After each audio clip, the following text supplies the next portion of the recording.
In this scene, we're at a research facility as a fusion experiment for a new kind of spacecraft is being conducted. The experiment is going bad, possibly due to sabotage by the character Nigel, who's not in the scene. Before this scene, we've seen Nigel do some strange things, but we're still not convinced that he's the saboteur. The man in the suit is Howard, the financial muscle behind the operation. The experiment is very dangerous and could potentially turn into a bomb instead. Howard has bet his entire reputation on it succeeding and is a little on the edge when problems begin to arise. The red man is Raymond, the main operator. And the blue man is John, another technician who only has a single line but is still a significant part of the scene for blocking purposes. Let's do a read-through.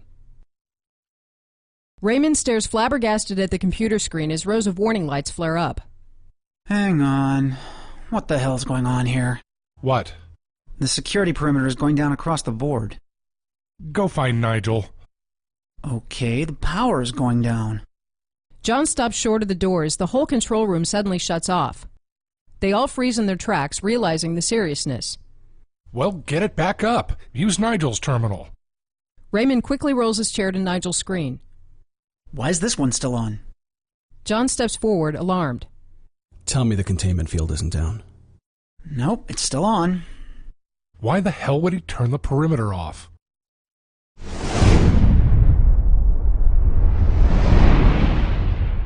As in the under attack scene, we're dealing with a hectic situation. So we'll try to give the scene as much flow as possible by doing constant subtle camera moves, by doing transitions like handoffs to glue together lines of dialogue, and by countering or converging.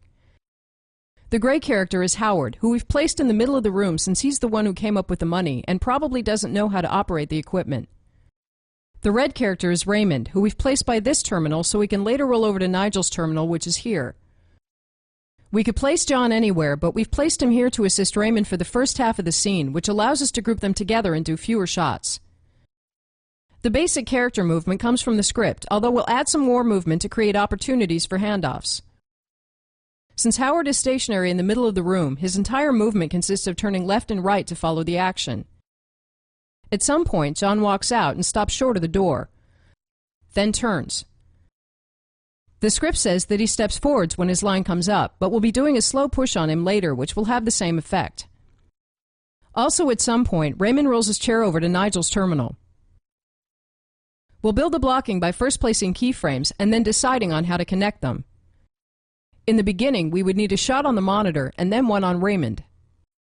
Later, when the control room shuts down, we would need to be back on the monitor as it turns off, and since we don't need these shots at the same time, let's immediately combine them on a track. The result is that we start on the monitor and track around to Raymond. We could then just sit here, and when the monitors go bad, track back around to the monitor again. But since we're looking for opportunities to do slow pushes, let's start the return move right away, resulting in a slow push on Raymond and ending by suddenly panning around to the monitors. To remember how we intend to use this track, we'll label the stops 1, 2, and 3. To look for some other keyframes, we'll want a shot on Howard for his dialogue with Raymond. It could also be interesting to cut wide just as all the monitors turn off, so let's place a keyframe for that here. When John has walked to the door, we'll also want a shot on him, but this is where we want to do a slow push for his realization. So let's add a starting keyframe for that, which we intend to connect on a track. Outside the door, there's presumably a wall, which can make the shot sort of flat, so to add some more depth, we'll place an extra outside who will maybe be a guard. A pattern that's emerging here is that for the last half of the scene, we have the potential for several staggered deep staging shots. Starting out here, we have one with Raymond in the foreground and Howard, John, and the extra staggered in the background. Howard's lock shot is probably framed with him to the left for the beginning of the scene. But if we reframe this camera when John walks to the door, it'll become a staggered deep staging shot with John and the extra in the background. We'll write the reframing out here to know that it relates to John's movement in the background. Since this is where the characters stand in the last half of the scene, we can easily cover this section of the script by cutting closer or wider between these three cameras, at the same time avoiding any line considerations. Looking again at the widest of these cameras, we'll need this as soon as Raymond has rolled his chair to Nigel's terminal. The wide shot we placed here was used immediately before as the monitors failed. If we combine these on a track, the result will be a sort of counter-converge as Raymond rolls his chair over. However, this move will be pretty fast, and we're also moving very close behind the monitors, which might make the move seem very sudden. So let's shorten the move by moving the wide keyframe a little closer. In the beginning, we'll still get a fairly wide shot, and the shorter travel will make the move fit better into the scene. While we're in this area, Raymond asks why Nigel's terminal is still on. We ought to show Nigel's monitor as well, so let's place a keyframe here for that. The last big construction area is up by John and the door. With John moving behind Howard, we have some excellent opportunities for handoff since their dialogue is consecutive. So at the end of the scene, before Howard asks why Nigel would turn the perimeter off, let's have John walk back to the control panel and track with him into essentially the same keyframe as Howard's lock camera. This will result in a tracking handoff to Howard, and since we're reusing Howard's keyframe, and since all the keyframes are pretty much in line, let's combine them on a track. But Howard has dialogue throughout the scene, and we'll still need a full lock take on him. So let's place an L by this keyframe, and update the reframe with another L to show that it relates to the lock version. The tracking version then starts on this stop and pushes in slowly on John by the door. We'll work out the exact timing of when he turns and when he talks while we're shooting it. When he walks back to the console, we track with him, handing off to Howard for his last line. The scene is now over, but let's find a way to integrate a prop we've had made for this scene, which is a poster about the safety of fusion technology. If we hang the poster on the wall over here, we can have Howard walk over to the console as well and do an ironic handoff to the poster. In order to not have this handoff be on the nose, let's place another console over here with some extra technicians, which will make it seem like a more casual part of the scene. Let's look at the takes. The result of this blocking is 3 tracks and 1 lock camera. We're drawing the lock take on Howard as a separate lock camera, even though it will technically be shot with a track that leads towards the door to John. So to look at each of the cameras, the first is the one that starts on the monitor, tracks around to Raymond, and slowly back again. In the beginning, it's simply a start-on reveal which we'll use to open the scene. Here we had the choice of holding on Raymond and going back on the monitor at the last minute. But to get the general effect of constant slow pushes, we immediately begin pushing in on Raymond for the duration of his dialogue here. And at the very end, where we're almost back in the original keyframe, we pan back on the monitors as they fail, which is where the take ends. Hang on. What the hell's going on here? What? The security perimeter is going down across the board. Go find Nigel. Okay, the power is going down. Throughout the take, we'll keep focus on whatever is the subject of the shot. The lock take on Howard is technically mounted on a track, but this is more a matter of convenience since we could just as well shoot it on a tripod. This camera belongs to Howard throughout the scene, and we'll keep focus on him throughout as well. The only direction for this camera is that we keep Howard in the left side of the frame while the dialogue is to the right. And when John walks to the door, we reframe Howard to the right, creating a staggered deep staging shot with the extra in the background. Hang on. What the hell's going on here? What? The security perimeter is going down across the board. Go find Nigel. Okay, the power is going down.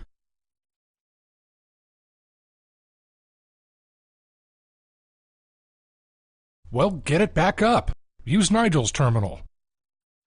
We're doing the handoffs in the tracking version, so we'll cut here. The tracking version of this camera has a little more to do. The first move is pushing in on John by the door as he realizes that disaster would strike if the containment field went down. The timing for this part of the shot is pretty arbitrary. We just want to be pushing while he turns, and later while he has his line. Since the last half of the shot has very specific timing, we might want to break the take up here, which we can do because we're cutting away to Raymond for his line before John begins walking again. So starting a pickup take, we track with John as he walks back to the console, doing a tracking handoff on Howard and racking focus to him as well. After his line, he also has an arbitrary movement over to the console, which we're just doing to have a reason for handing off to the poster, and again racking focus to that. Well, get it back up. Use Nigel's terminal. Why is this one still on? Tell me the containment field isn't down. Nope, it's still on.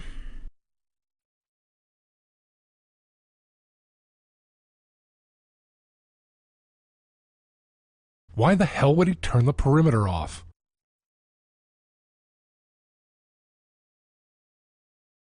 The next camera is the one that starts out as a wide master, which will be great for showing the whole control room having turned off.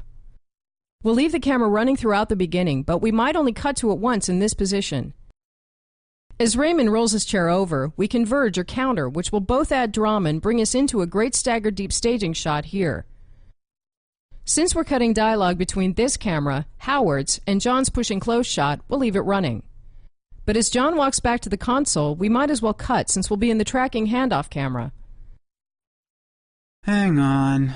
What the hell's going on here? What? The security perimeter is going down across the board. Go find Nigel. Okay, the power is going down.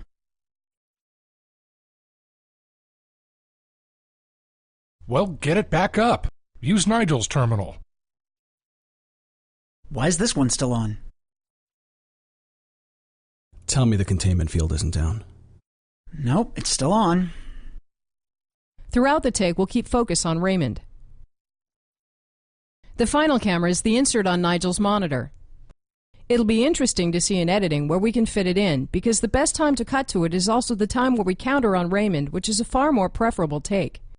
So we'll probably go to it before or after Raymond rolls over, but not for his actual movement. Still, it's a take that provides a lot of information about what Nigel might be doing, so we definitely need it in there. Let's view the cut.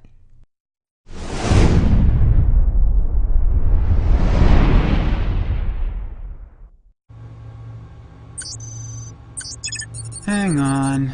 What the hell's going on here? What? The security perimeter is going down across the board. Go find Nigel. Okay, the power is going down.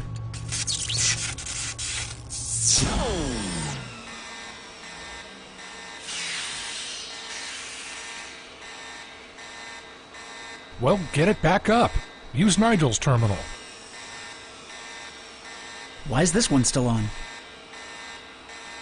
Tell me the containment field isn't down. Nope, it's still on. Why the hell would he turn the perimeter off?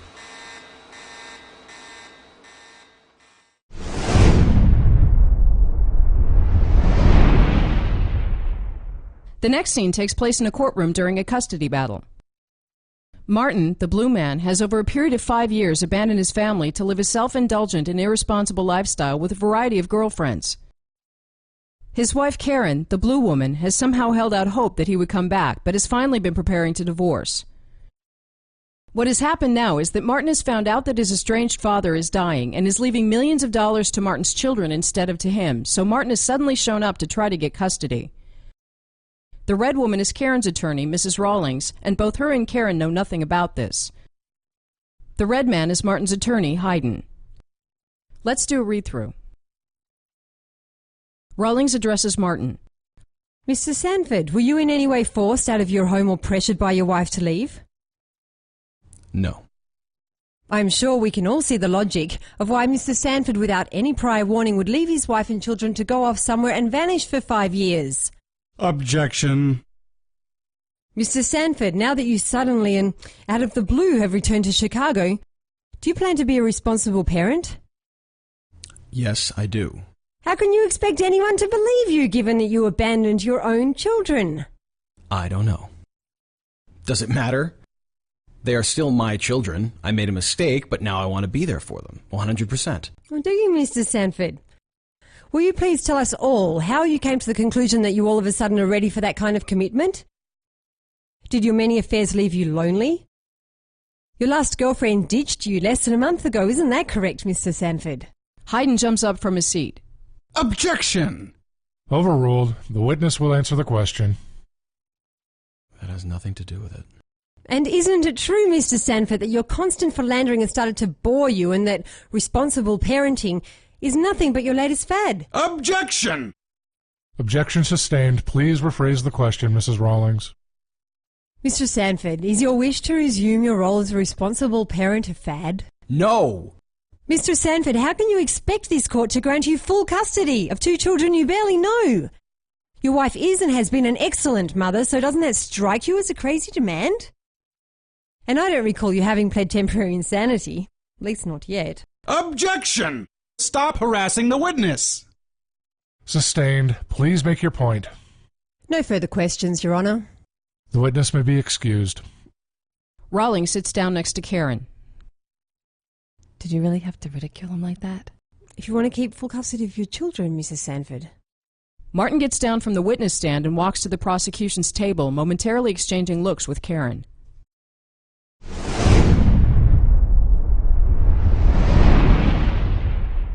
Courtroom scenes can be some of the more difficult to block because we have rapid dialogue between characters scattered across the scene and at least one character moving around heavily. But given everything we've looked at, it can actually be quite easy to block a scene like this simply by drawing in the stops for the moving characters and examining the line consequences in slow motion. In this scene, both Karen, the prosecuting attorney, and the judge are seated throughout. Martin is on the witness stand for most of the scene, and Rawlings is mainly in the area in front of Martin. So to decide on a couple of basic strategies, the first will be that the action mainly happens within this triangle. The only characters outside this triangle are the judge and the jury, which we can easily cover from within. Or alternatively, cross the line as we would have with an L shape, which is okay because we don't really know how far back we are. Another basic strategy that could be interesting is to have Rawlings primarily move between 2 marks placed like this, creating 2 mirrored lines. If we then place an over-the-shoulder here, a close-up on Martin, and a reverse close-up on Rawlings, she can move between the marks indefinitely. And all 3 cameras will stay good throughout as long as we reframe to keep the space on the better side. This arrangement of cameras will then constantly be producing line crosses, which essentially divides the scene in half, giving us access to this half of the scene when Rawlings is in this position, and this half of the scene when she's in this position. Some other marks that could be interesting to create for Rawlings are first of all one in front of the jury. To cover this, we can simply pan each of the reframing cameras to follow, which means that each of them will produce takes that are useful almost throughout the scene. An added benefit, at least in this camera, is that following Rawlings from the jury and back to Martin results in ending in a keyframe. Another interesting stop could be here, because we could frame a camera with Karen in the background as Rawlings talks about her. And this stop could again also be covered by panning with Rawlings in this camera, so we have 2 shot sizes of that. A less obvious use of one of the stops we've already set is that in this position we'll probably be able to frame this camera to get Hayden in the background. Much of what Rawlings talks about seems to be meant to irritate the prosecution, and getting Hayden in the background will give us a built-in reaction shot.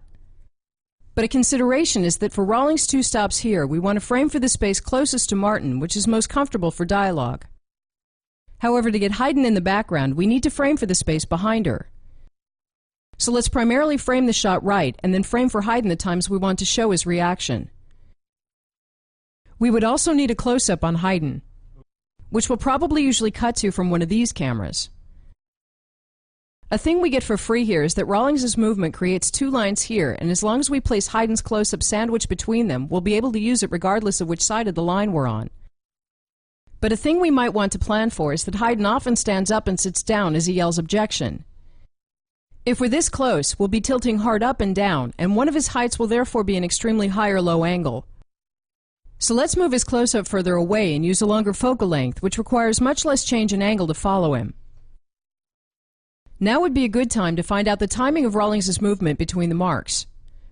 But before we do that, one move that could be interesting to open the scene with is to start close on Martin with Rawlings outside the frame. Then open the space and have Rawlings step in. But we'll still need a close-up on Martin, so let's note a lock take for the starting position. Rawlings also ultimately ends up walking back to her seat, at which point we could close the space again, resulting in a close push on Martin. We don't really know where in the script this is going to land, so let's decide when shooting it whether or not it feels motivated. If not, we can just leave the camera wide. The scene then starts with Rawlings coming from outside the frame, stepping to Mark II as she cross-examines and we open the space. Besides that, we simply want to create some arbitrary movement, and our only concern is to end on Mark 1 when we want to get Haydn in the background. Let's first have her stand in front of the jury fairly soon to reveal them. For her next line, we'll have her walk back to Mark 2. Here we'll simply do a bunch of movement between Marks 1 and 2, timed to her lines to make her drive the scene.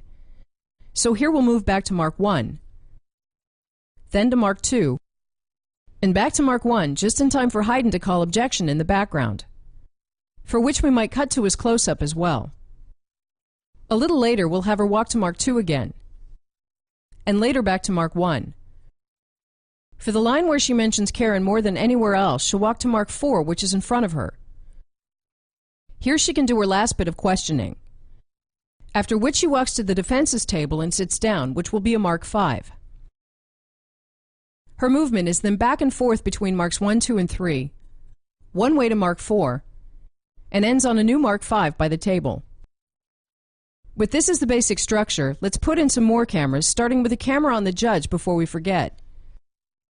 Another good camera would be a shot on Karen, set up as a close push to get the feeling of listening.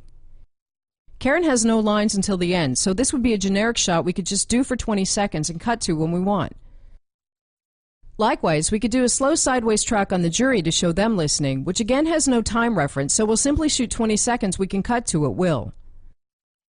We don't really have any wide shots in the scene. One option would be a wide over the shoulder behind Karen, which would be easy to get to, first of all when the line is here, and secondly when the line is here. Another option would be a slow push down to the right, which captures the questioning with the jury slightly in the foreground and would work when the line is here or here. We would either have to do a slow push for 2 minutes, but we could just as well simply pick the times to be in the camera and push then. In the beginning, when Rawlings is on Mark 3 by the jury, we're already planning to be in the other cameras, so it would have to be sometime Rawlings is on Mark 1. Let's do it during Martin's line here, which is a little long and could use an interesting cut. A second time we might want to be in this camera is towards the end, when the judge says the witness may be excused. Whether we're doing a push at this point is optional, but it would be a useful time to be back in this angle. Near the end, when Rawlings is sat down, we would need some reverses for dialogue. We'll place the first one here to capture both the defense and the prosecution tables. If Martin's walk from the witness stand then ends here, we would be able to get him in the background, which might create interesting tension between the characters. The other reverse would then be a mirror.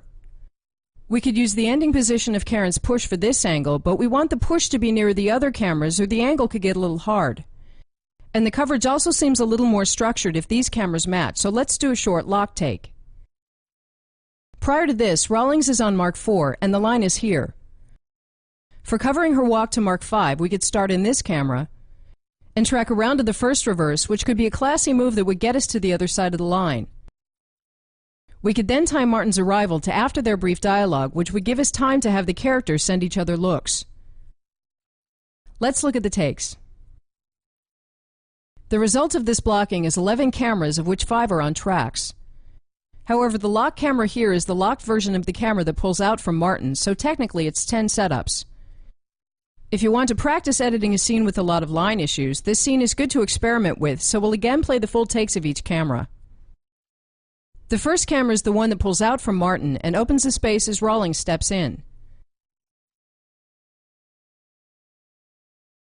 The next specific move is that we pan with Rawlings as she walks over to the jury. She turns, and we pan back to the dialogue, ending in an over the shoulder again. For the next long stretch, the camera simply reframes for whichever side of the line Rawlings puts us on. And finally, as she walks to Mark 4, we close the space again, resulting in a push. Throughout the take, we'll keep focus on Martin, except that we'll rack focus to Rawlings for her walk to the jury, and back on Martin as she walks back. Mr. Sanford, were you in any way forced out of your home or pressured by your wife to leave? No. I'm sure we can all see the logic of why Mr. Sanford, without any prior warning, would leave his wife and children to go off somewhere and vanish for 5 years. Objection. Mr. Sanford, now that you suddenly and out of the blue have returned to Chicago, do you plan to be a responsible parent? Yes, I do. How can you expect anyone to believe you given that you abandoned your own children? I don't know. Does it matter? They are still my children. I made a mistake, but now I want to be there for them, 100%. Well, do you, Mr. Sanford? Will you please tell us all how you came to the conclusion that you all of a sudden are ready for that kind of commitment? Did your many affairs leave you lonely? Your last girlfriend ditched you less than a month ago, isn't that correct, Mr. Sanford? Objection! Overruled. The witness will answer the question. That has nothing to do with it. And isn't it true, Mr. Sanford, that your constant philandering has started to bore you and that responsible parenting is nothing but your latest fad? Objection! Objection sustained. Please rephrase the question, Mrs. Rawlings. Mr. Sanford, is your wish to resume your role as a responsible parent a fad? No! Mr. Sanford, how can you expect this court to grant you full custody of two children you barely know? Your wife is and has been an excellent mother, so doesn't that strike you as a crazy demand? The lock version of this camera stays a close-up on Martin throughout and is framed at a slightly different height, which is easy to do between takes. The only thing this camera does is reframe to move the space to the left or right. Mr. Sanford, were you in any way forced out of your home or pressured by your wife to leave? No. I'm sure we can all see the logic of why Mr. Sanford, without any prior warning, would leave his wife and children to go off somewhere and vanish for 5 years. Objection! Mr. Sanford, now that you suddenly and out of the blue have returned to Chicago, do you plan to be a responsible parent? Yes, I do. How can you expect anyone to believe you given that you abandoned your own children? I don't know. Does it matter? They are still my children. I made a mistake, but now I want to be there for them, 100%. Well, do you, Mr. Sanford? Will you please tell us all how you came to the conclusion that you all of a sudden are ready for that kind of commitment? Did your many affairs leave you lonely? Your last girlfriend ditched you less than a month ago, isn't that correct, Mr. Sanford? Objection! Overruled. The witness will answer the question. That has nothing to do with it. And isn't it true, Mr. Sanford, that your constant philandering has started to bore you and that responsible parenting is nothing but your latest fad? Objection! Objection sustained. Please rephrase the question, Mrs. Rawlings. Mr. Sanford, is your wish to resume your role as a responsible parent a fad? No! Mr. Sanford, how can you expect this court to grant you full custody of two children you barely know? The next camera is the internal close-up on Rawlings, which again mainly reframes. In the beginning, we'll frame the shot for her ending position and have her step into it. We'll mainly keep focus on her, except when she walks to the jury, for which it would make sense to nudge focus to them, and back on her as she turns around. She then walks back, and the camera spends the next 2 minutes simply reframing. The only detail is that we're making sure to get Hayden in the background for a couple of lines we'll select before shooting. So skipping to the end, this camera pans with Rawlings to mark 4 out in the room, for which we also have a closer lock camera to cut with. Mr. Sanford, were you in any way forced out of your home or pressured by your wife to leave? No. I'm sure we can all see the logic of why Mr. Sanford, without any prior warning, would leave his wife and children to go off somewhere and vanish for 5 years. Objection! Mr. Sanford, now that you suddenly and out of the blue have returned to Chicago, do you plan to be a responsible parent? Yes, I do. How can you expect anyone to believe you given that you abandoned your own children? I don't know. Does it matter? They are still my children. I made a mistake, but now I want to be there for them, 100%. Well, do you, Mr. Sanford? Will you please tell us all how you came to the conclusion that you all of a sudden are ready for that kind of commitment? Did your many affairs leave you lonely? Your last girlfriend ditched you less than a month ago, isn't that correct, Mr. Sanford? Objection! Overruled. The witness will answer the question. That has nothing to do with it. And isn't it true, Mr. Sanford, that your constant philandering has started to bore you and that responsible parenting is nothing but your latest fad? Objection! Objection sustained. Please rephrase the question, Mrs. Rawlings. Mr. Sanford, is your wish to resume your role as a responsible parent a fad? No! Mr. Sanford, how can you expect this court to grant you full custody of two children you barely know? Your wife is and has been an excellent mother, so doesn't that strike you as a crazy demand? And I don't recall you having pled temporary insanity. At least not yet. Objection! Stop harassing the witness! Sustained. Please make your point. No further questions, Your Honour. The witness may be excused.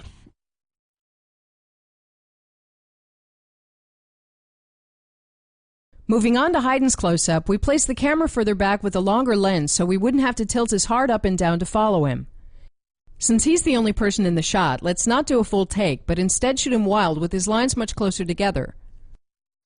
The only thing we need to be sure to get is some general reaction to cut with, and also shots of him turning his head to follow Rawlings during her major stage business. Objection.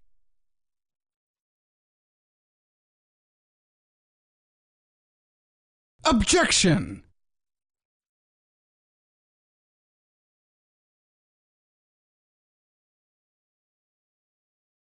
Objection!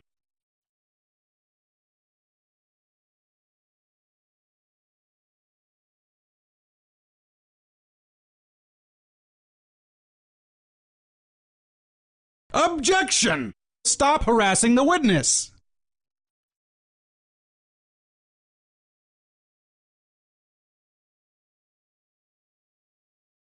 Similar to Hayden's camera, the judge also only has a few lines, which will shoot wild and again make sure to get him turning his head to follow Rawlings.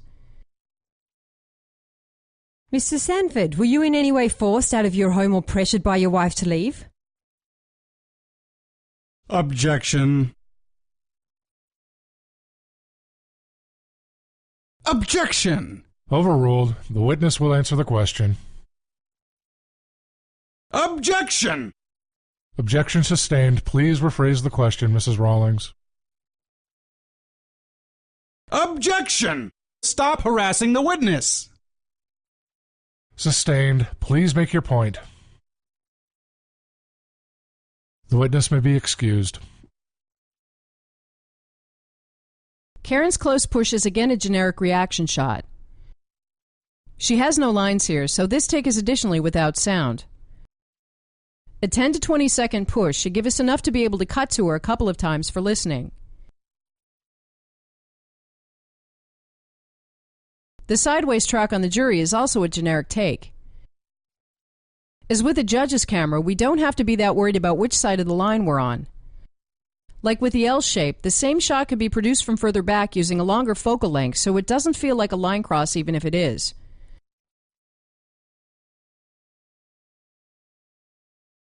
The wide shot in the corner shoots the actual action, which is why we picked a certain point to do a slow push. We'll simply start the track 10 seconds before the moment we're going for and roll a little after. Yes, I do. How can you expect anyone to believe you given that you abandoned your own children? I don't know. Does it matter? They are still my children. I made a mistake, but now I want to be there for them, 100%. Well, do you, Mr. Sanford? Will you please tell us all how you came to the conclusion that you all of a sudden are ready for that kind of commitment? We also had the idea of cutting wide as the judge excuses Martin, so let's shoot a lock take to cover that. No further questions, Your Honour. The witness may be excused.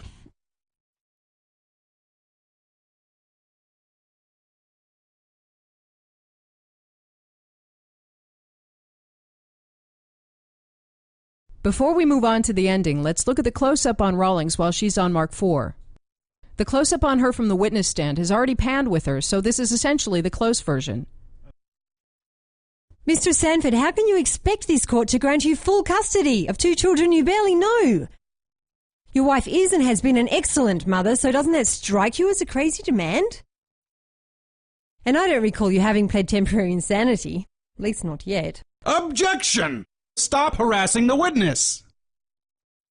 Sustained. Please make your point. No further questions, Your Honour. The witness may be excused.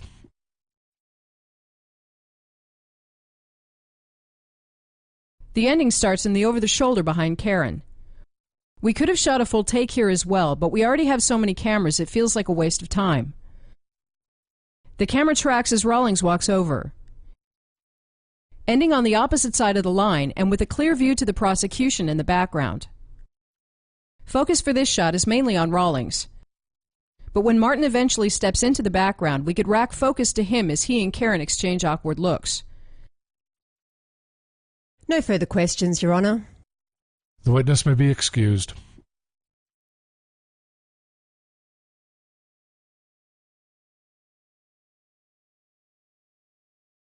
Did you really have to ridicule him like that? If you want to keep full custody of your children, Mrs. Sanford.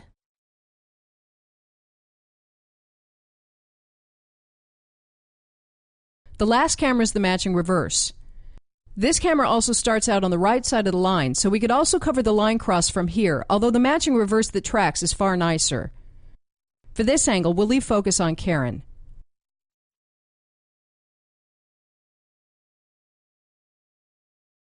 Did you really have to ridicule him like that?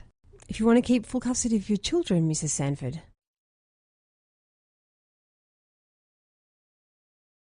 Let's view the cut.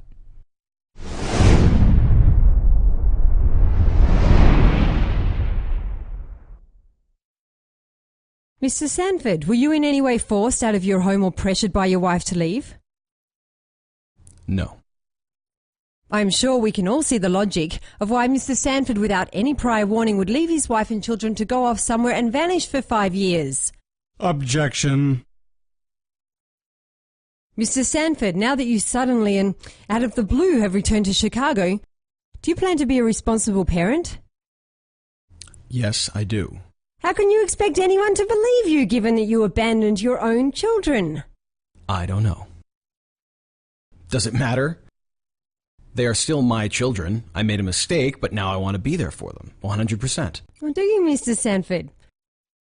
Will you please tell us all how you came to the conclusion that you all of a sudden are ready for that kind of commitment? Did your many affairs leave you lonely? Your last girlfriend ditched you less than a month ago, isn't that correct, Mr. Sanford? Objection. Overruled. The witness will answer the question. That has nothing to do with it. And isn't it true, Mr. Sanford, that your constant philandering has started to bore you and that responsible parenting is nothing but your latest fad? Objection.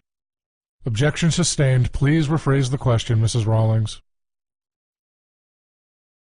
Mr. Sanford, is your wish to resume your role as a responsible parent a fad? No! Mr. Sanford, how can you expect this court to grant you full custody of 2 children you barely know? Your wife is and has been an excellent mother, so doesn't that strike you as a crazy demand? And I don't recall you having pled temporary insanity, at least not yet. Objection. Stop harassing the witness. Sustained. Please make your point. No further questions, Your Honor. The witness may be excused.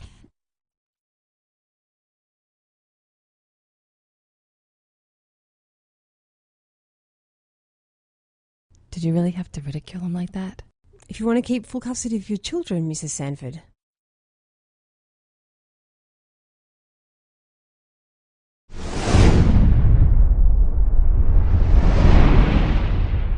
This scene is between Samantha, the CEO of a huge corporation, and Anthony, a young intern. Prior to this point in the story, Samantha and Anthony have had a heated affair, even though he's only half her age. The problem now is that while she thought that the affair was just a little fling, maybe something she did to feel youthful again, Anthony takes it much more personally. In his young mind, this is a real relationship. They have a great future together and might even one day get married. As Samantha has realized what would happen to her career if the world found out about her escapade, she's sobered up pretty quickly and is now all about damage control.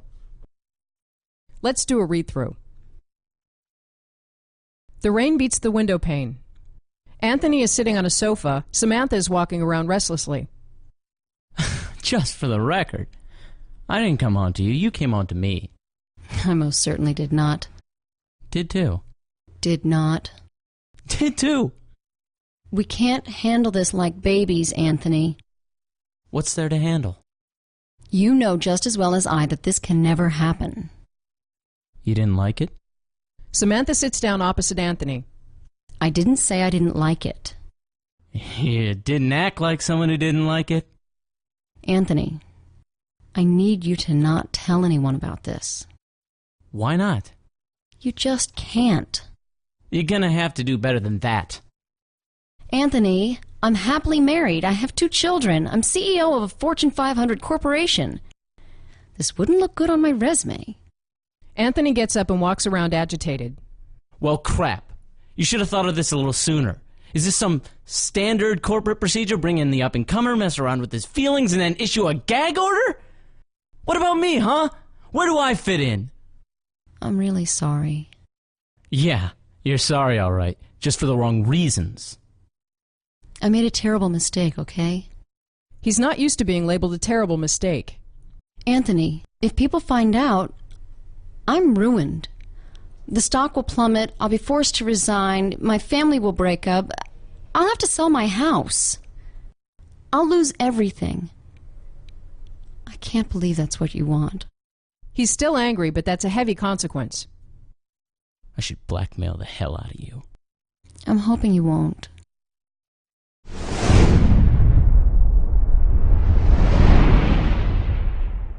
In this scene, there are many opportunities for motivated character movement, so let's first look at the underlying motivations. The scene follows a certain melody that in the first half, Samantha thinks she can deal with this by talking down to Anthony like she would with a child. She's essentially trying to intimidate him into giving up this relationship idea, and even though the script says she's walking around because of discomfort, control is also clearly a motivation. In either case, it'll produce the same movement.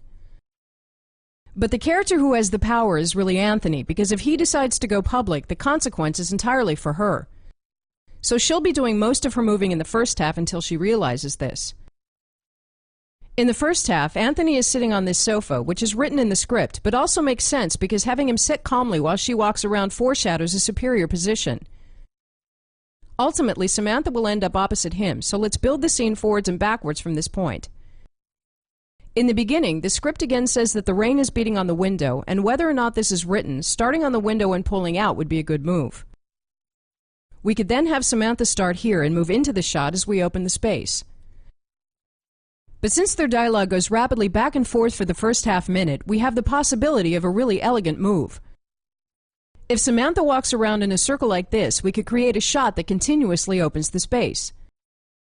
Pick up on Samantha as she steps in, hand off to Anthony, and then again pick up on Samantha as she makes it around to the front, ending here. This move will cover a good stretch of dialogue, ending with the line, "We can't handle this like babies, Anthony." After this, we need to have Samantha end up over here, which we could break up into a couple of stops and use as another opportunity to base her movement on control. Her next line is, "You know just as well as I that this can never happen," which would become more dominating by having her move to stand in front of him. For her next line, she becomes serious and asks Anthony not to tell anyone. It would work great for this line to have her sit down calmly and controllingly before saying it. To cover this section of the scene, let's first cover them where they are now. Instead of putting in a series of close-ups and reverses, an experiment we could try here is basing the coverage on groupings to show relationship. We would then do a single shot on Samantha to make her more separate, and an over-the-shoulder on Anthony because he believes there's a relationship. That's maybe reading a little too much into it, but let's see if it works. Working backwards in time to Samantha's previous stop, her close-up could still work for this mark if we simply started here and pan with her as she walks over and sits down. If the height of this camera is set for the ending keyframe, we would additionally be looking up at her in the beginning, which would add to the feeling of control. For a shot on Anthony while the line is here, we would need a second reverse on him. This keyframe has essentially the same function as the later reverse, so we could connect them on a track to create a reframing reverse that basically adapts to the movement of the line. But since we're planning on being in Samantha's close-up while she walks, we would never use this shot and it would be a wasted effort. So let's count on this camera being a lock shot and only shoot the bit of dialogue that happens with the line here. More importantly, Anthony's reverse won't work while Samantha is still standing because she would be in the middle of his shot. So here we would need a closer keyframe that reframes backwards as she sits down. The next major movement is that Anthony stands up and walks around. At this point, Anthony is the character with the most power and also the most emotion, so he'll be doing all the movement from now on. For this part, he gets angry, so let's start his movement by having him walk to the window, both to become more private and to punish her. And by the end of his speech, which is the most intense, have him turn and step forwards, which is motivated by control or territory. But when a character charges at another character and then just stands there, we often get the feeling that he doesn't know what to do, which takes away from his power. So as Anthony says, "Yeah, you're sorry, all right, just for the wrong reasons," let's have him walk calmly back and look out the window. To cover this, a couple of things that could be interesting to do are, first of all, to pivot on Samantha to follow his walk. The pivot would start in the over-the-shoulder on Anthony, and the ending keyframe would be here. So the total movement for this camera is then to be here while Samantha is standing, reframe back as she sits down, and pivot as Anthony walks to the window. This can become a very rich shot if Samantha keeps facing away as Anthony walks, creating a shot with her in the foreground. Keeping her facing away from both Anthony and us also helps make her less honest or sincere, which will add an interesting depth to her character in this part of the scene. Additionally, the move will probably start with focus on Anthony from the over-the-shoulder. But as he walks, rack focus to her, so this effectively becomes her shot after the pivot. In this part of the scene, the line is here. So let's put in a close-up for when he's facing her, which will be his shot for cutting dialogue with the previous camera where he's out of focus. This camera will simply pan slightly to follow his movement. Let's also place a single shot on Anthony for when he's by the window, which will additionally frame for the space on the right side of him to separate him more from her. As one of the last lines, Samantha begins opening up as she pleads with Anthony to understand what will happen if people find out. Here we'll probably want her to turn towards him, which will also show her trying to regain the intimacy or at least some level of understanding. At this point, the pivot camera becomes irregular over the shoulder and we can't see her face. So let's cut it and continue her coverage from the single shot here. Since Samantha is both opening up and explaining the consequence, this would be a good time for a close push, so let's push this camera for the duration of her line. In deciding what to do with Anthony for the remainder of the scene, if we wanted him to move, we would probably have him walk to this mark again since it's already covered. But the scene will actually end stronger if he stays turned away from her, so we'll leave him by the window. Especially at the end, there's a very disconnected feeling between them, and it would work well to get a wide shot of the entire room. We'll additionally make sure this is a wide-angle lens to make them smaller and the room bigger for a more empty feeling. Let's look at the takes.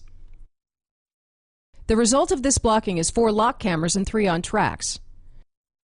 The 2 tracking shots on the right are on a boom in order to get in over the table and the sofa. An easier way to shoot this camera would be to just be on a dolly and remove the sofa for this angle. By the same token, this camera really doesn't need to be on a boom and could just as easily be shot on a dolly. Starting with the camera that opens the scene, this shot pulls out from the window and continuously opens the space while handing off between the characters. So as we pull out, we pick up on Samantha, hand off to Anthony, pick up on Samantha, and end here, which is where the take ends. We'll simply rack focus for each handoff. Just for the record, I didn't come on to you, you came on to me. I most certainly did not. Did too.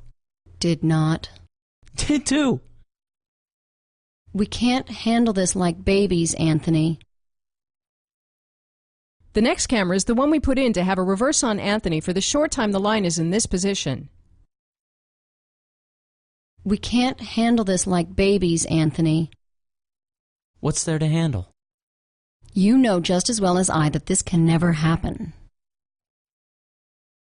The next camera is the single shot on Samantha, which is a long take. The shot was initially created as a close-up for when she's sitting, and the pan into that keyframe and the later close push are really lead-ins and extensions extrapolated from that.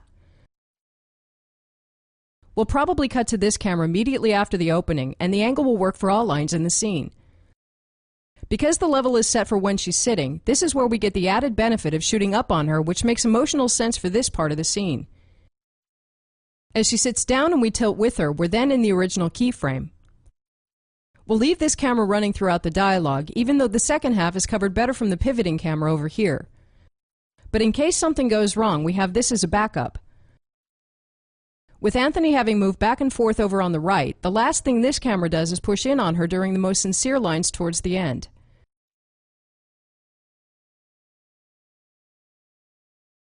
We can't handle this like babies, Anthony. What's there to handle? You know just as well as I that this can never happen. You didn't like it? I didn't say I didn't like it. You didn't act like someone who didn't like it? Anthony, I need you to not tell anyone about this. Why not? You just can't. You're gonna have to do better than that. Here, Samantha stays the same until the close push, so let's fast forward. Anthony is now by the window. Yeah, you're sorry, all right. Just for the wrong reasons. I made a terrible mistake, okay? Anthony, if people find out, I'm ruined. The stock will plummet, I'll be forced to resign, my family will break up, I'll have to sell my house. I'll lose everything. I can't believe that's what you want. I should blackmail the hell out of you. I'm hoping you won't.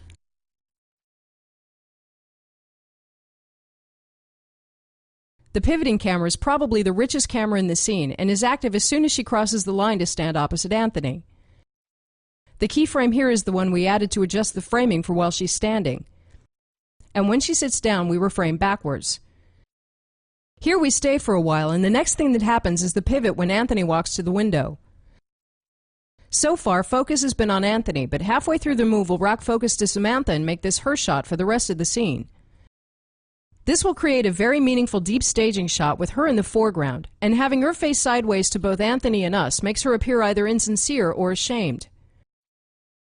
For Anthony's minor movement, we'll simply adjust the framing to follow. What's there to handle? You know just as well as I that this can never happen. You didn't like it? I didn't say I didn't like it. You didn't act like someone who didn't like it? Anthony, I need you to not tell anyone about this. Why not? You just can't. You're gonna have to do better than that. Anthony, I'm happily married. I have 2 children. I'm CEO of a Fortune 500 corporation. This wouldn't look good on my resume. Well, crap. You should have thought of this a little sooner. Is this some standard corporate procedure? Bring in the up-and-comer, mess around with his feelings, and then issue a gag order? What about me, huh? Where do I fit in? I'm really sorry. Yeah, you're sorry, all right. Just for the wrong reasons. I made a terrible mistake, okay? Anthony, if people find out, I'm ruined. With Anthony out of focus in the last half of the previous shot, this camera will be his close-up. All the camera does is reframe as he moves back and forth between his 2 marks by the window. Focus is continuously on him. Well, crap. You should have thought of this a little sooner. Is this some standard corporate procedure? Bring in the up-and-comer, mess around with his feelings, and then issue a gag order? What about me, huh? Where do I fit in? I'm really sorry. Yeah, you're sorry, all right. Just for the wrong reasons. I made a terrible mistake, okay? The next camera is a similar camera at a right angle for when he's facing out the window. Another option for this camera would have been to place it outside the window shooting inwards, but this would create a suddenly very different feeling. It would also require the set to be built almost full circle. Well, crap. You should have thought of this a little sooner. Is this some standard corporate procedure? Bring in the up-and-comer, mess around with his feelings, and then issue a gag order? What about me, huh? Where do I fit in? I'm really sorry. Yeah, you're sorry, all right. Just for the wrong reasons. I made a terrible mistake, okay? After getting a bit of generic reaction here, let's simply skip ahead to his last line. I should blackmail the hell out of you. I'm hoping you won't. The last camera is the master we plan on cutting to at the end. Most shots so far have used 80 to 100 millimeter lenses to get a tighter atmosphere, but the point of this shot is to create an empty feeling towards the end, so we're using a 50 millimeter to help get wider. I should blackmail the hell out of you. I'm hoping you won't. Let's view the cut.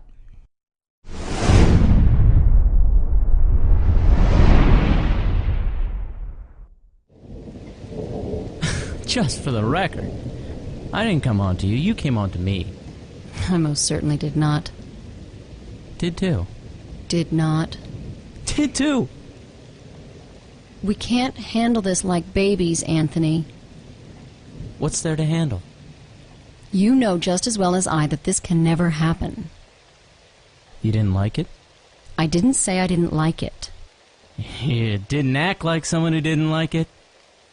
Anthony, I need you to not tell anyone about this. Why not? You just can't. You're gonna have to do better than that. Anthony, I'm happily married. I have 2 children. I'm CEO of a Fortune 500 corporation. This wouldn't look good on my resume. Well, crap. You should have thought of this a little sooner. Is this some standard corporate procedure? Bring in the up-and-comer, mess around with his feelings, and then issue a gag order? What about me, huh? Where do I fit in? I'm really sorry. Yeah, you're sorry, all right. Just for the wrong reasons. I made a terrible mistake, okay? Anthony, if people find out, I'm ruined. The stock will plummet, I'll be forced to resign, my family will break up, I'll have to sell my house. I'll lose everything. I can't believe that's what you want. I should blackmail the hell out of you. I'm hoping you won't.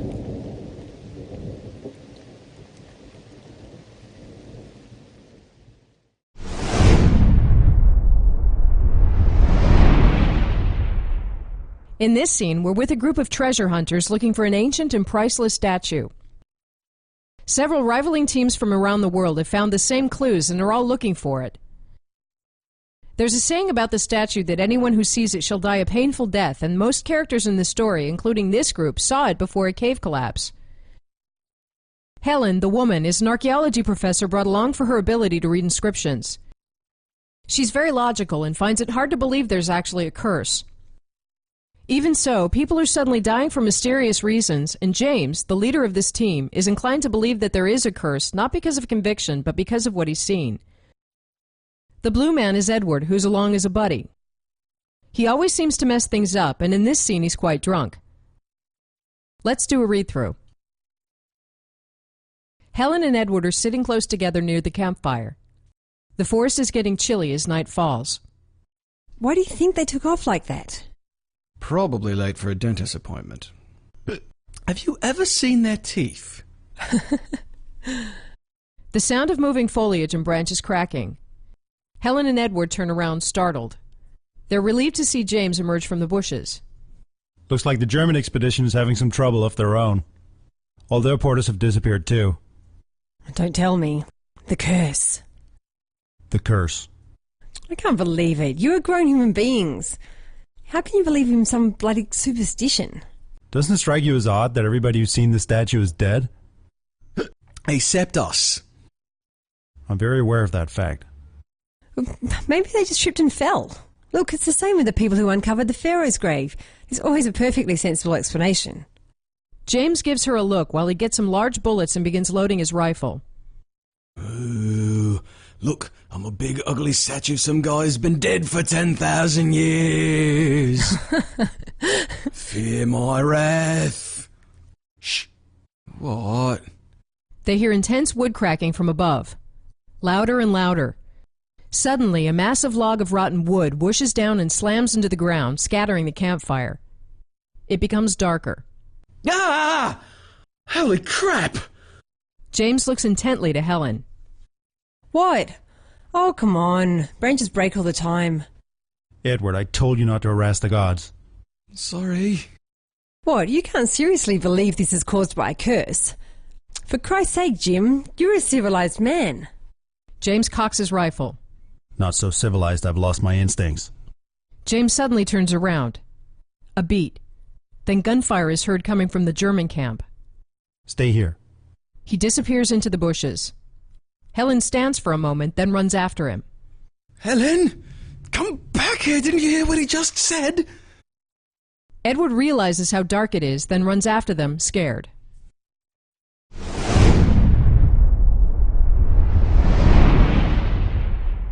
A thing that could work great for this scene is to base the blocking on slow-moving cameras to create subtle movement in the background of each shot and the feeling that something is happening underneath. That can be hard to do for a long scene like this because there will naturally be times when the framing is better than others. Also, we still need to honor any lines in the scene, and if we're doing a slow sideways track on a character here, talking to a character here, we really can't move beyond this point. This means that we would have to either start or end pretty far away, which could make the framing odd for half of the scene. Another thing we want to do is find ways to shoot through the fire and give the shots on each character the subtle movement of flames in the foreground. We'll solve all this with a particular cheating technique, which we'll look at a little later. For now, let's work out some basic blocking. We'll place Helen and Edward on a couple of rocks near the campfire. There are really rocks scattered all over the scene, but we'll assume that they're props that we can easily move, so we won't try to block around them. After a short while, James walks out from the bushes to stand opposite them. So the general coverage will be reverse shots on each of them. The tracks we'll do will be very long and slow, easily over 2 minutes. But for our purposes here, we want almost no movement, so we'll start both Helen's and Edward's tracks here. In the beginning, James is not in the scene yet, so it doesn't matter that we're over this line. Both these tracks are almost identical, so we'll probably shoot them on the same physical track, but let's draw them separately. The track on James will simply be the opposite. As we cut between these three cameras, we naturally want the background to be moving in the same direction, so we'll have these two move this way and the camera on James the other way. All of these cameras are honoring the lines, which makes it hard to shoot through the fire, but we'll again look at that later. If the characters end up having movement, we'll be able to simply pan with them while slowly tracking, which will allow us to do some extremely long takes and is better for the actors. One specific move that could be interesting to do on James is when he cocks his gun, and then has a dry action hero line. This could be a good start on reveal from the gun up on him and would bring extra emphasis to that line. We could shoot this as a separate take, but we could also simply tilt down on the gun while Helen talks, which is a fairly long line, and then tilt up, which would allow us to do it during the long track without stopping. Some other angles that could be interesting are first of all a master over here, which will again put on a track for a slow push. We're not putting in stop marks because we're not very particular about where the track should start and end. Over in this area, we have lots of ruins and weather-worn relics like a big knocked-over statue here.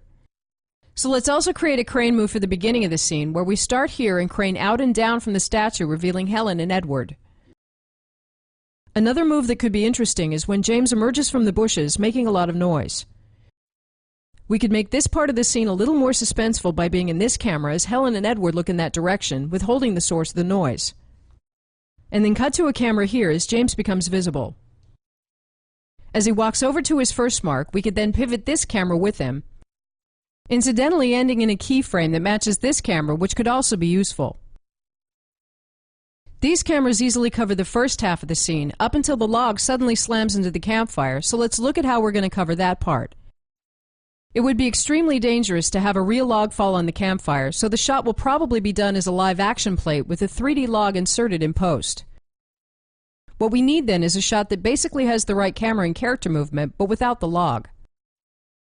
We'll do this as a completely separate shot to make post-production easier. We could just start with the camera tilted up in the air and then follow the imaginary log down on the fire. But let's make a little more of it by starting on Helen and Edward 10 or 20 seconds sooner. As they hear cracking noises above them, we'll quickly tilt sharply up, catch the log, and follow it down onto the fire. We'll assume that the fire is a special effect that can be turned off at that exact moment.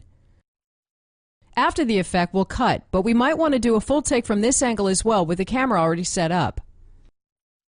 Here it would be logical if all the characters jump backwards. To cover that, let's simply pan each of their tracking shots as we keep tracking slowly. These cameras obviously don't have a log in them, so we can't be in them as the log comes down. But that also means they're very easy to shoot, and we can do the panning on the fly while tracking. At this point, there's a break in the scene as machine gun fire is heard from the German camp, and everyone looks in that direction. For this part, we'll want some cameras up here, which is on the opposite side of the line we're coming from. This is not a problem because as soon as the gunfire is heard, we immediately get two new lines from the attention going to the German camp, and these lines instantly become more dominant. So for a camera on James, we'll simply put in a keyframe here. But we probably don't want to be jumping too much back over the old line, so let's plan on covering Helen and Edward from up here as well. All that happens here is that James says, "Stay here," after which he walks out. A moment later, Helen walks out as well. And Edward has the last line. Instead of putting in a bunch of cameras, let's simply pan the camera on James over on Helen. Then pan with her as she walks out. And hand off to Edward's line where he stands for a bit, then runs after them. Throughout the scene, we've been doing subtle camera moves to get the feeling that something is happening underneath, and towards the end we should actually increase the movement. But simply handing off to Edward and just staying locked will be a little static. So while we're doing the handoff to him, let's track into a keyframe here, which will produce back parallax and a higher sense of urgency. A pattern that's emerging is that these tracks are very similar, so we would probably end up shooting them on the same physical track. But since we're after more movement at the end, let's also connect these two keyframes for when the gunfire is heard. The result is that we track from the last regular dialogue on James over on the new side of the line, which will also produce heavy parallax. This track is now starting to get complicated, and it would be a shame to reshoot the entire take just because we mess up at the end, so let's break it up.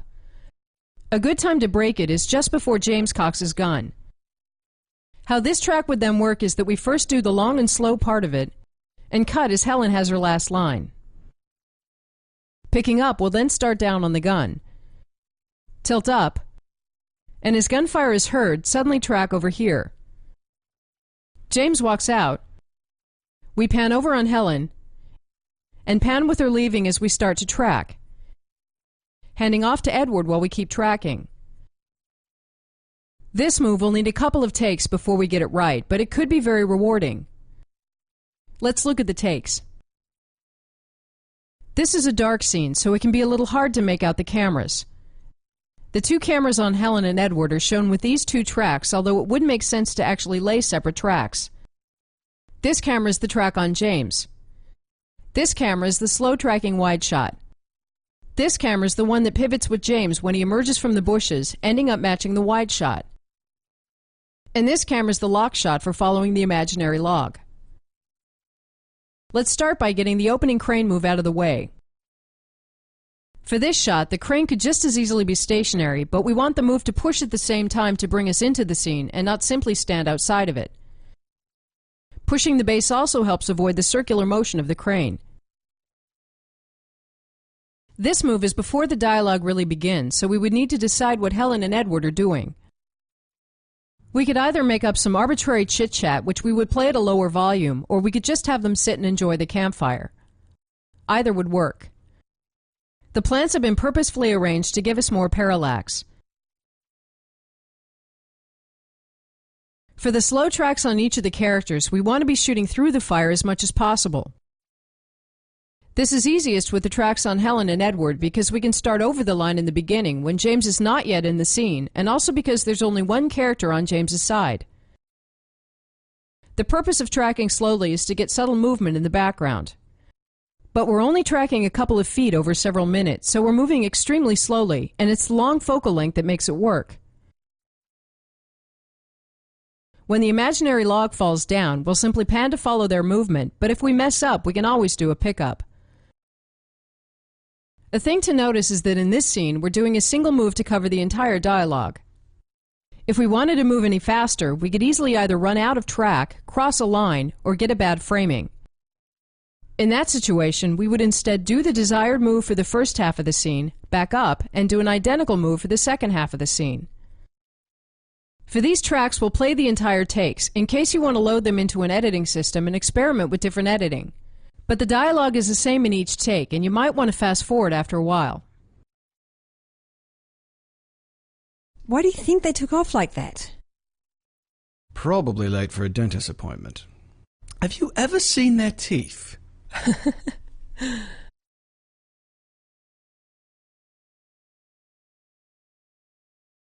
Looks like the German expedition is having some trouble of their own. All their porters have disappeared too. Don't tell me. The curse. The curse. I can't believe it. You are grown human beings. How can you believe in some bloody superstition? Doesn't it strike you as odd that everybody who's seen the statue is dead? Except us. I'm very aware of that fact. Maybe they just tripped and fell. Look, it's the same with the people who uncovered the Pharaoh's grave.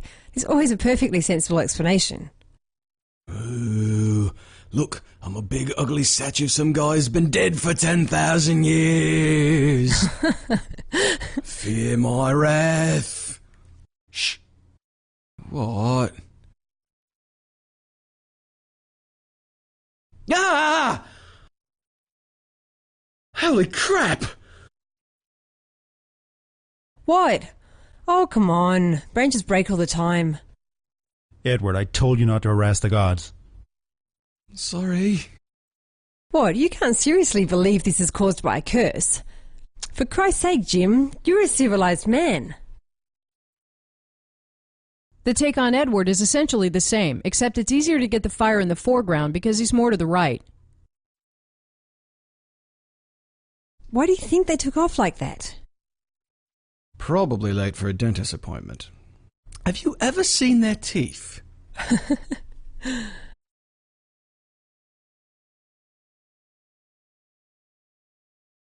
Looks like the German expedition is having some trouble of their own.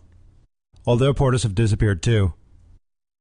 Don't tell me. The curse. The curse. I can't believe it. You are grown human beings.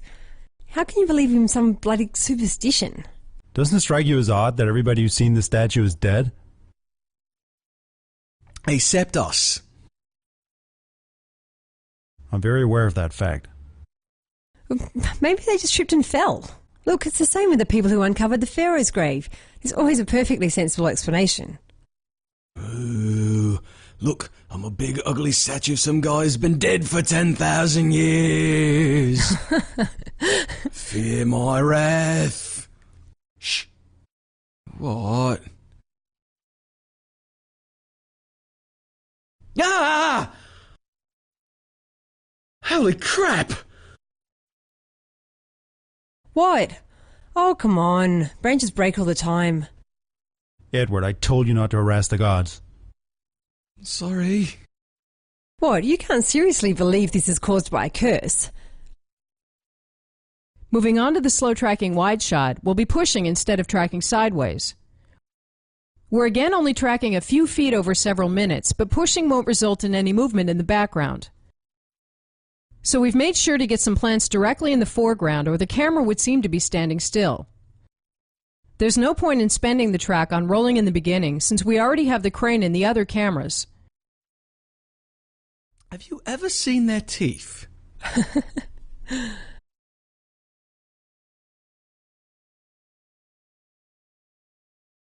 Looks like the German expedition is having some trouble of their own. All their porters have disappeared too. Don't tell me. The curse. The curse. I can't believe it. You are grown human beings. How can you believe in some bloody superstition? Doesn't it strike you as odd that everybody who's seen the statue is dead? Except us. I'm very aware of that fact. Maybe they just tripped and fell.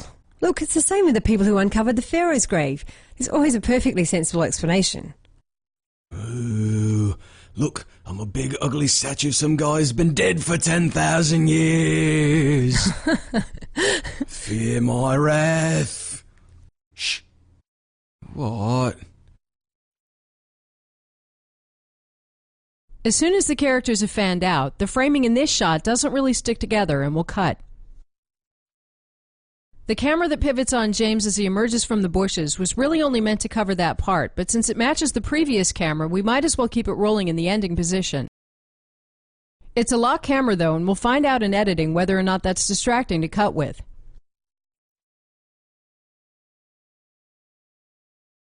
Looks like the German expedition is having some trouble of their own. All their porters have disappeared too. Don't tell me. The curse. The curse. I can't believe it. You are grown human beings. How can you believe in some bloody superstition? Doesn't it strike you as odd that everybody who's seen the statue is dead? Except us. I'm very aware of that fact. Maybe they just tripped and fell. Look, it's the same with the people who uncovered the Pharaoh's grave. There's always a perfectly sensible explanation. Ooh, look, I'm a big ugly statue. Some guy's been dead for 10,000 years. Fear my wrath. Shh. What?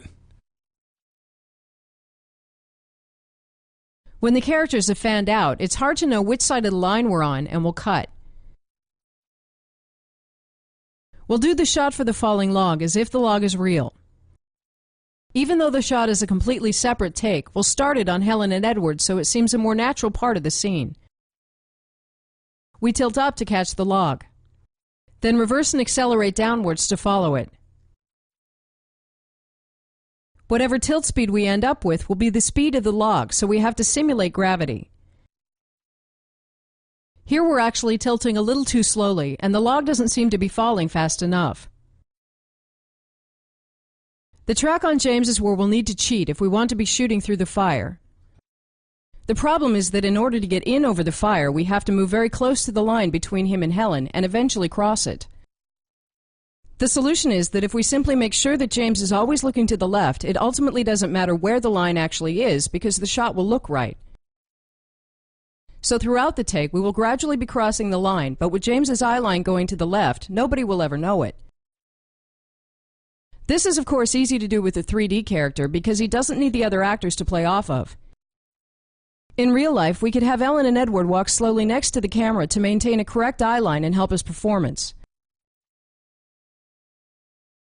Especially with Helen having jumped backwards, it's clear that we're over the line, but we're fine because James's eye line still goes to the left. We're breaking the take up here because the ending might require a couple of tries. So starting down on the gun, we tilt up for his last line,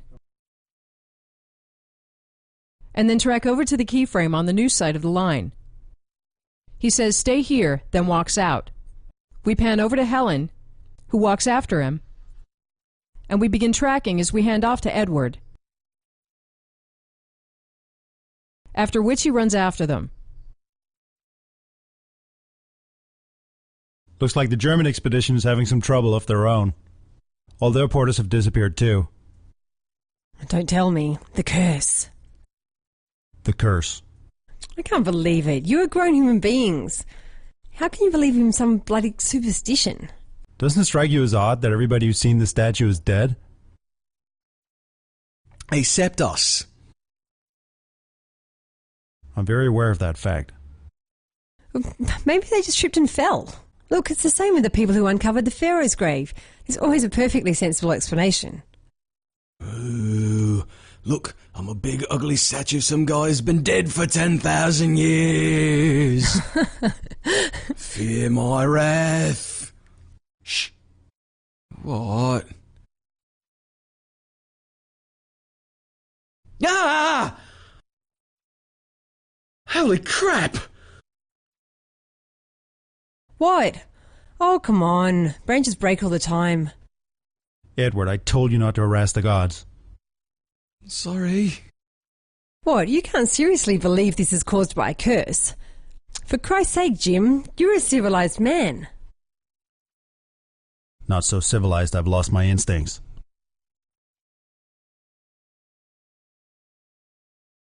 Stay here. Helen! Come back here! Didn't you hear what he just said?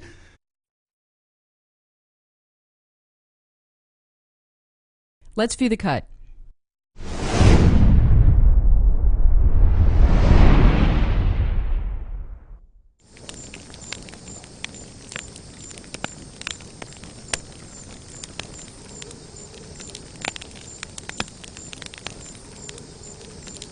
Why do you think they took off like that? Probably late for a dentist appointment. Have you ever seen their teeth?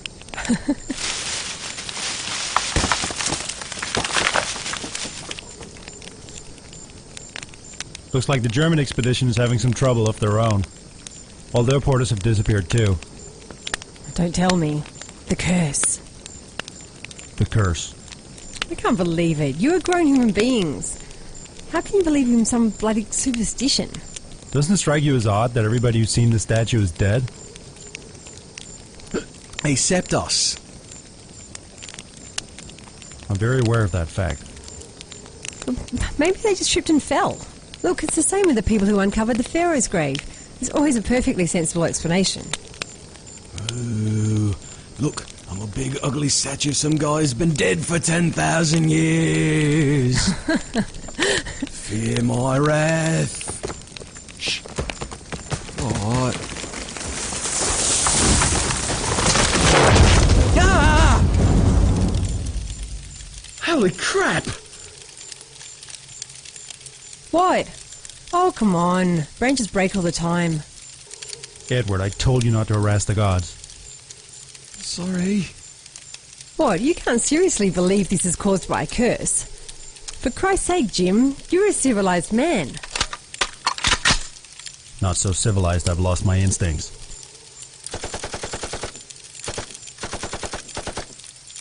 Stay here.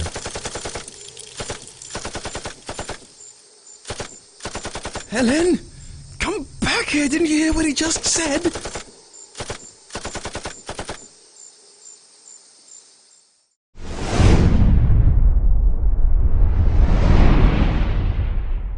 As a last topic, let's look at adjusting the blocking for various release formats.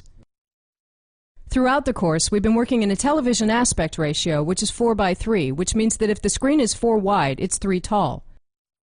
This is also called 1:33:1. Some other standard release formats are first of all widescreen high-definition TV at 16:9, which again means that if the frame is 16 wide, it's 9 tall, resulting in an aspect ratio of 177:1. For theatrical releases, the two main standards are first of all 185:1, which provides a degree of widescreen without straying too much from a TV aspect ratio, and CinemaScope at 235:1, which is far wider than it is tall, creating the most impressive image and is used for any major release that wants to convey a sense of scale. In addition to this, there are what seems like a million different ways to position and scale the image onto the film, like Super 35, which uses the entire frame of film, Academy Aperture, which is smaller to make room for an optical soundtrack, having the image be 4 perforation marks tall, or 3, and so forth. But without getting into that, what we're concerned with in this chapter is whether the image is shot straight or anamorphic. We'll get to anamorphic in a moment. Film started out as having basically the 4:3 aspect ratio, which was decided to be the most pleasing and generic ratio, and when television was invented, the same ratio was used. All other formats are in one way or another based on this aspect ratio, and whether we're shooting TV widescreen or theatrical widescreen, we're really always shooting a 4:3 image and matting out the parts we don't want to use. When shooting 185:1, we then have a 185 ground glass in the viewfinder to know what we're framing for. And in a post-process, this same area is optically matted out completely so it doesn't appear in the prints. In the 1950s and 60s, there was a desire for film to be different from television, and anamorphic lenses were used to create a much wider widescreen. Anamorphic lenses squeeze the image horizontally, usually by a factor of 2:1. So we're able to squeeze a much wider image onto the film. And what is recorded on film uses the whole frame for maximum resolution, although it of course has to be unsqueezed again during projection. In theory, this should produce an aspect ratio of 266:1, twice as wide as television, but for technical reasons it ends up as 235:1. Actually, this is now technically 240:1, but is usually still mentioned as 235:1. The other way to create scope is to simply shoot a 4:3 frame and then extract the part we want to use. With a format such as Super 35 that uses the whole frame because there's no soundtrack, this still produces a resolution that's acceptable. The two standards for what to extract are off-centered, which extracts the part near the top, and centered, which extracts the part in the middle.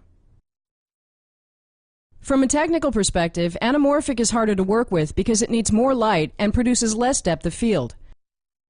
Visual effects are also much more difficult to do on anamorphic images.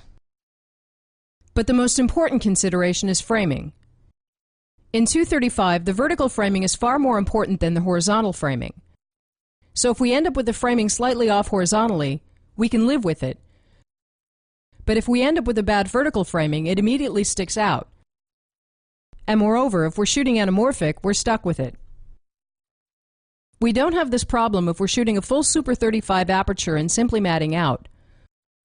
All we would then do is slide the underlying frame upwards or downwards, which has the same effect as tilting because there's no parallax. This can be such a lifesaver that it by itself is reason enough to shoot matted scope instead of anamorphic. But it also means that we have permission to be more sloppy about vertical framing because we can tweak it in post. The main concern when shooting is to expect that we want to use the parts outside the frame and not have things like lights and microphones go right to the vertical edge. If we did that, we would have no freedom to reframe. Another concern when framing scope is to make sure to keep all characters' eyes at much more the same level in the frame. In this shot from the Master Push chapter, all eye levels are far apart. If this is meant to be a 235 shot, it's almost impossible to find a good place to frame it, and somebody will have to stick out the top or out the bottom, and it's something to look out for because reframing can't help it. But a scene that is framed with consistent eye levels, like the Not a Suspect scene, converts very easily to 235. So as we play through it again, the only thing we're doing is reframing vertically on a shot-by-shot basis. And this is what it would look like if we had shot it for scope to begin with. Paging Dr. Statement. Dr. Statement, please. Michael Crawford, 340. Michael Crawford, please call 340. Saul, they refused me at the door. You know, I was told to be here this morning and... Who refused you? Hoskin and Slater. Sorry, Henry. You know that Slater has the final word. But why? I passed all the tests. It's preposterous at this point to assume I pose any danger. We can't take any chances, Henry. I didn't cause it, Saul. You've got to understand that this is a routine investigation. It's not about you personally. Then why am I not in there operating right now? Nobody suspects you, Henry. What did you just do? What? That's my patient, nurse. You better have a damn good reason for what you just did. I was taking the patient's pulse. No, you were giving her something. Just her vitamins. Tell me what you gave her. Nothing. Just the vitamins. Don't you dare lie to me. I saw the whole thing. What is going on in here? Nothing, Dr. Solomon. I caught her giving something to my patient. Only vitamins, Dr. Solomon. Just the daily routine. Give me the bottle. Aha, no label. Henry.